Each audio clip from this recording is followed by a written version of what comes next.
Hello, everyone. Thank you for joining. We are going to give another minute to let some more folks join, and then we'll dive right in. So be with you very shortly.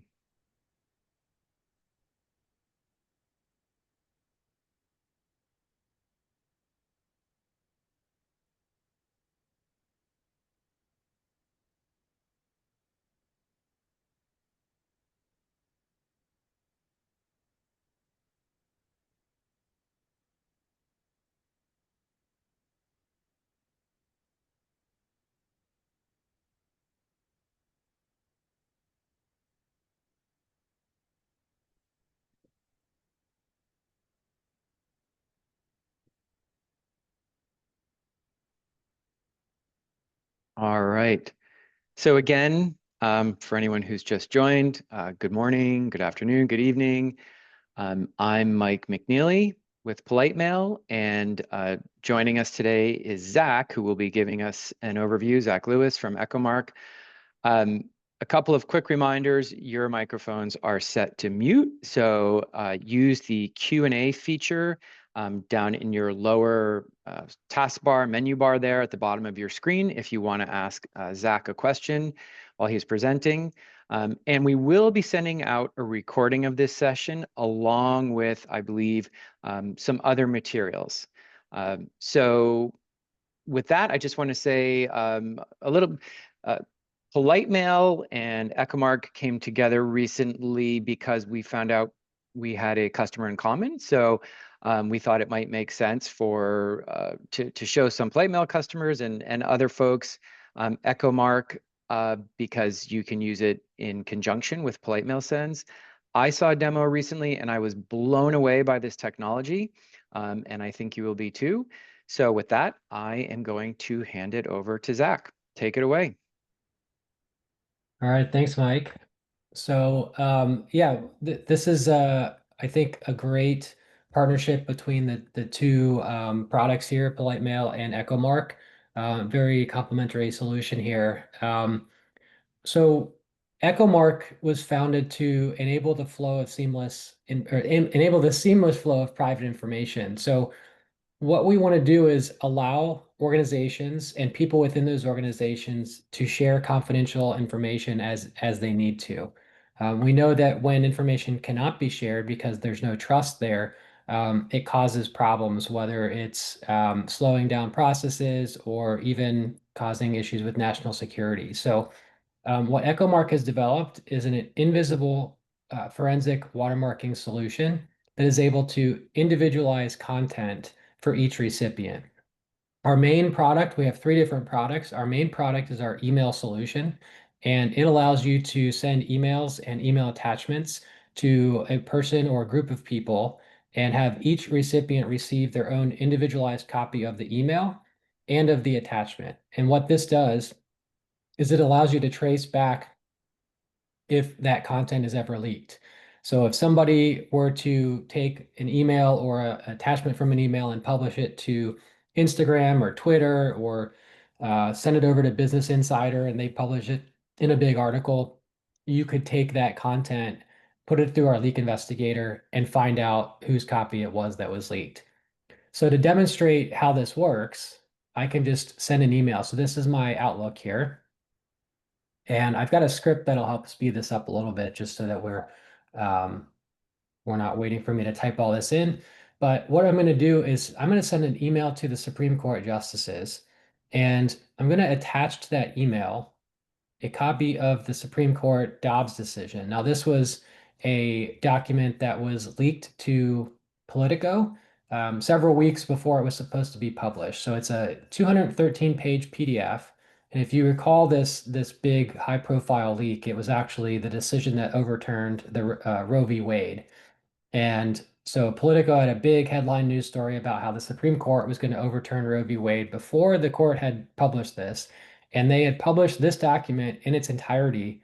It was actually a printed out copy of this and then scanned into a PDF that they published in Politico. So what we'll do is we'll just attach this to the email. And once it's there, I'm just going to click send. Now, as a sender of EchoMark, I do not have to do anything special. All of the EchoMark integration is on the back end. We we take the email from Exchange, we do the individualization, and then we send it back to Exchange to continue down through the email process. So what's happening on the back end is EchoMark is getting a copy of that email. It's individualizing the email content itself. It's also individualizing the content of that PDF that was attached, and it is individualizing that for each of the people that were in the to line in the email that I sent. And at about the time that it typically takes for Exchange to synchronize, I've got my copy as a recipient now as well. I included myself in the to line here. So we can see now this is the email that I sent, but it also now has at the bottom this line that says individualized for Zach at EchoMark by EchoMark. Now this is completely customizable and also removable. This is not required for EchoMark. This is not the secret here. This is just to inform the recipient, if you so choose, that the content has been individualized for them. In fact, we've found that over 90% of our customers choose not to include this footnote because they don't want the recipients to know that the technology is in place. If we open up the PDF, we'll see that it also has at the bottom of each page a footnote that says it's individualized for Zach at echomark.com. Again, this is customizable and removable if you don't want the recipient to know that EchoMark is in place, but it is at the bottom of each page for this demo purpose. Now, if someone were to decide to leak this document, there's any number of ways they could do it. They could forward the email, they could print it out, they could take a screenshot. But what a lot of people tend to do is they will take out their personal cell phone and they'll just photograph the screen because they say, there's no way that somebody could trace back if it's a photo from my personal phone. So what I'm going to do is simulate a leak now via that leak vector by uploading this photo that I just took of my computer screen to um, to OneDrive. So opening up my leaks folder here, and now that that's uploading, I'll be able to show it to you on my laptop here. So here's my leaks folder, and we'll wait for it to synchronize here for today.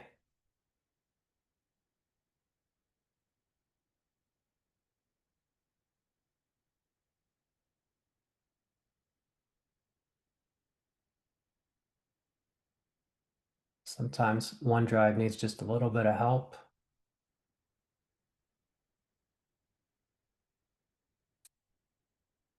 There it is. Okay, so this is the image from today.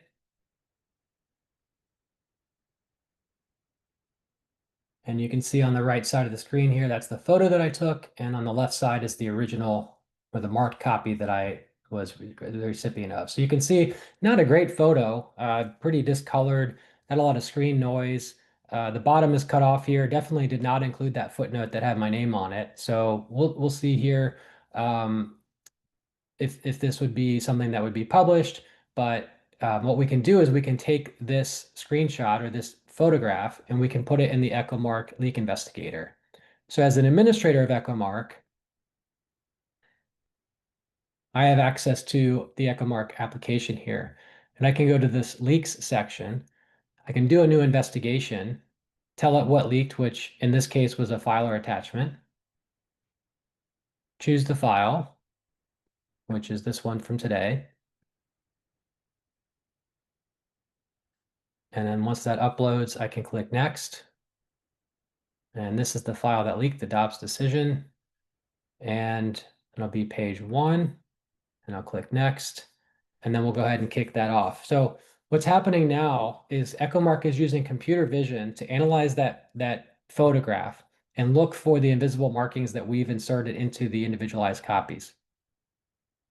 It's going to compare those against all of the marked copies that we generated and do a statistical analysis to try to match it to one in particular. This will take about 90 seconds or so, maybe a minute. So while that's happening, I'm going to close that and let that continue in the background. And I want to show you what the markings look like because this is kind of the moment that people have the aha here because um, this will allow you to see what we're actually doing in terms of these markings. So these are imperceptible marks, but as I load up several copies here and I flip between them, if you put your eyes on any part of the page there, you'll see the text move ever so slightly. So we are moving the text, not enough to harm any professionalism. You can see all the margins and the indentations and the things like that are all kept the way they're supposed to be. So we're not harming any professionalism here. But we are making these very small adjustments. It's almost an optical illusion of how little we're actually changing versus what your eyes see when I flip between these. It kind of exaggerates the movement. But if you can see that change in the text there, you can see how each person's copy has been individualized. And this is our textual watermark. I'll show you our image watermarking here shortly as well. So now that leak investigation is likely done here, looks like it is. So here is the leak report, which shows a high confidence match that it's Zach at EchoMark.com based on the invisible watermark detector. And then we have a chance of error basically of 1 in a million here. And that's based on the number of matching marks and the detector precision. So this is great technology to be able to hold people accountable if they should choose to violate policy or confidentiality and leak content like that. Now, if we go back to the email, I could also photograph this email, the email body itself, and I could do a leak investigation on that. But let's do something different this time. Let's take just this one paragraph and let's copy it. And let's just do a leak investigation on that. So if we go to leaks here again, I'll go to new investigation. And then in this case, it was the email message that leaked via text. And I'm going to do a plain text paste here. So we're the only technology that exists out there that can watermark plain text. So I'm pasting this plain text here.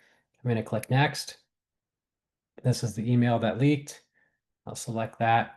And then this will come back pretty quickly. We're staying within the digital domain this time, so we don't have to do any image analysis with computer vision. So we actually have a 0% chance of error that it's Zach at echomark.com, this time based on the textual watermark detector.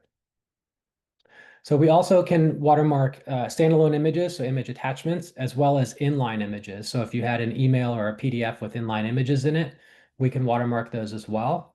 And I can show you what we have two different image watermarking techniques that we use. So I'll go to this creative artwork folder here, and I'm going to show you the first technique is our Luma technique. And this is a spatial technique. So we're actually moving pixels within the image. It's 1 or 2 pixels each direction. But if you look at this image, you'll see it kind of looks like it's warping here.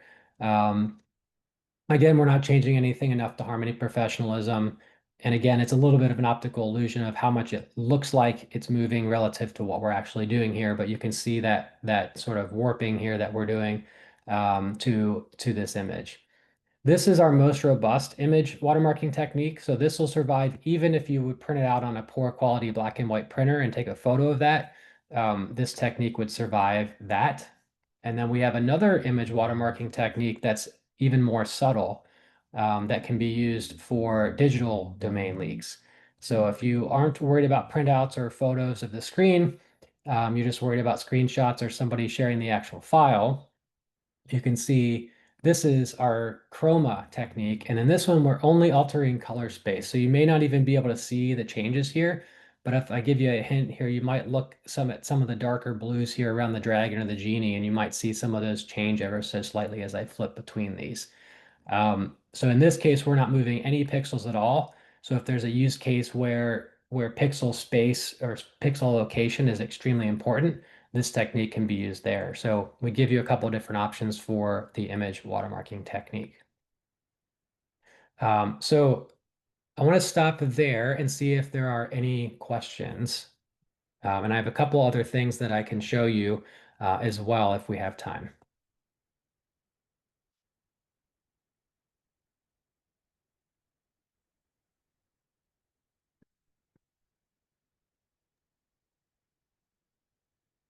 So Zach, I have a question.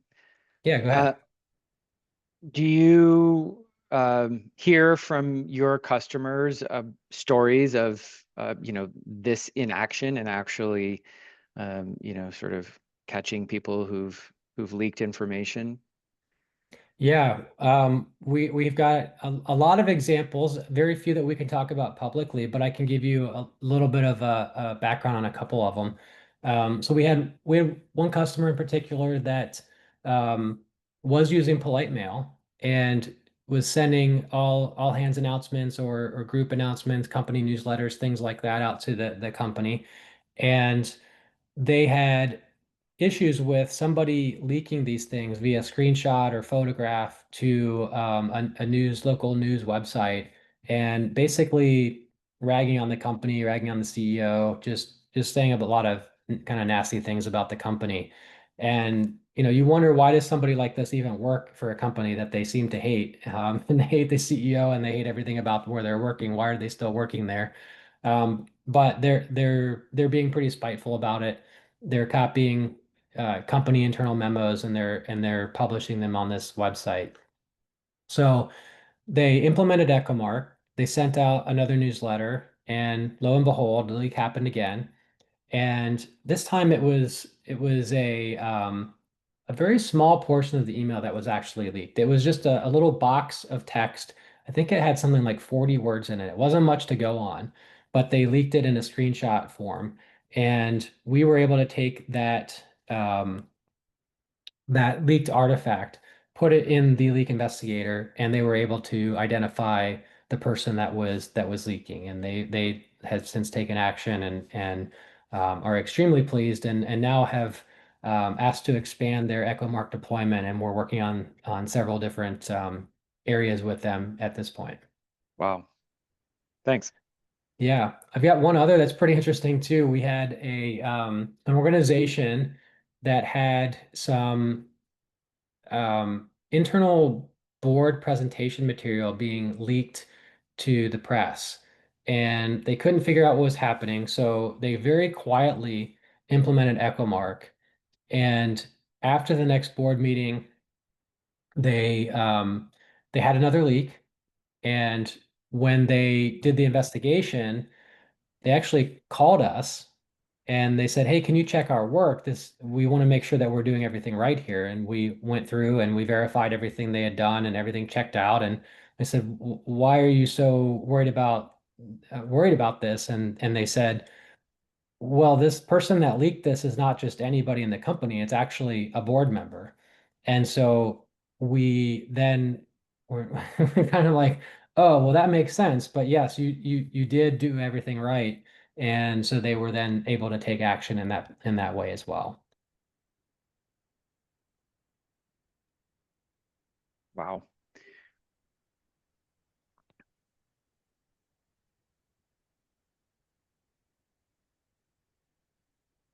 All right. Do we have any other questions?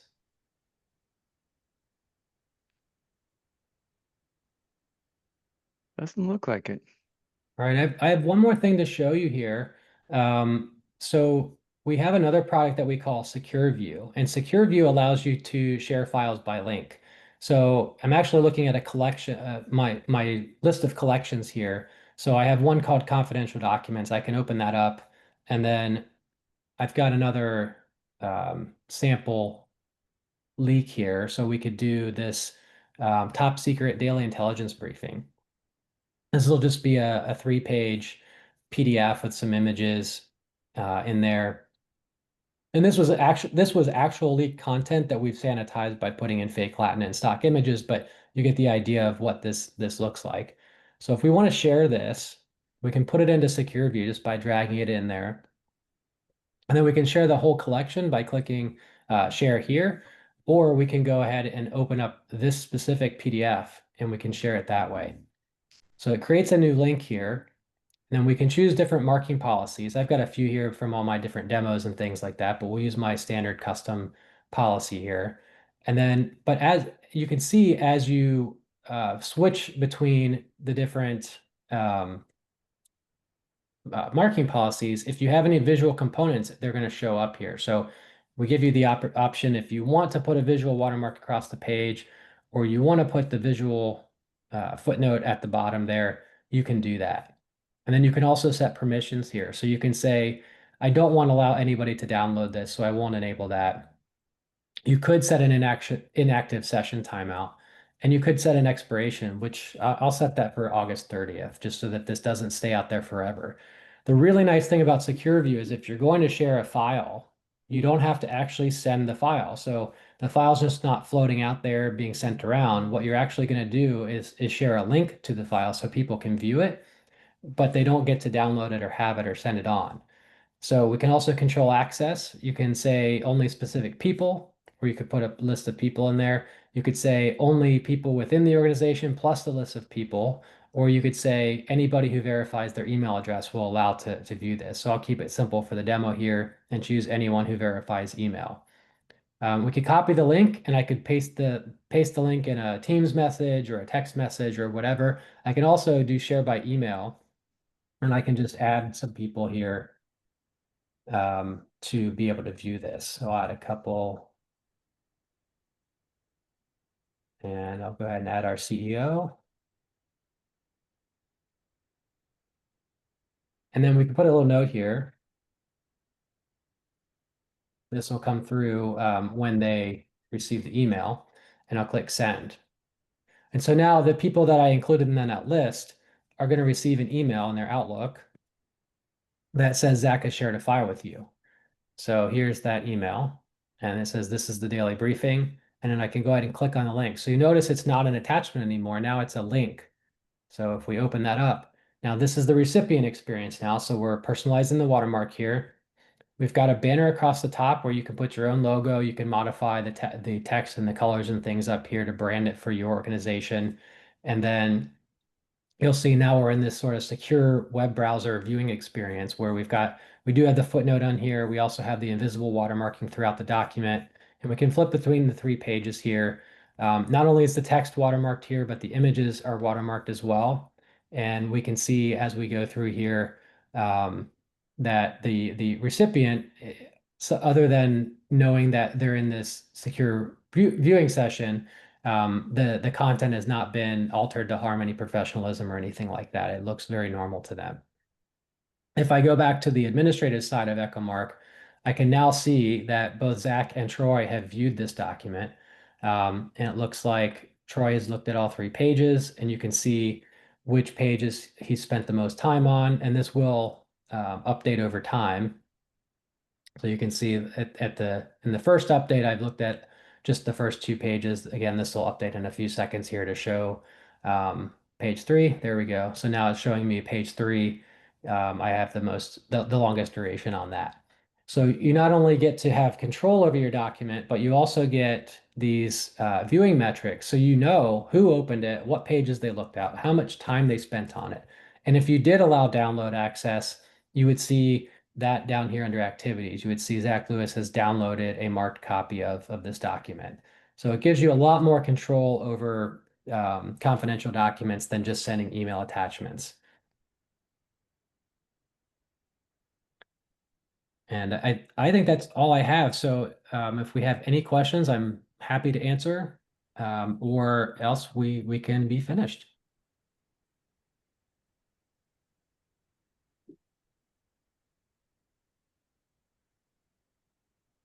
Great stuff, Zach. Um, yeah, any questions while we're still all here? If not, like we said, we'll be sending out a recording along with some additional information. And thanks again for taking a little time out of your day to join. Hope you found it worthwhile. And in the follow-up materials, you'll have a way to connect with Zach or EchoMark if you'd like to learn more. I appreciate everybody's time. Thank you very much. Thanks, Mike. Thanks, everyone. Yeah, have a great afternoon or evening or morning, wherever you are. Take care. Take care.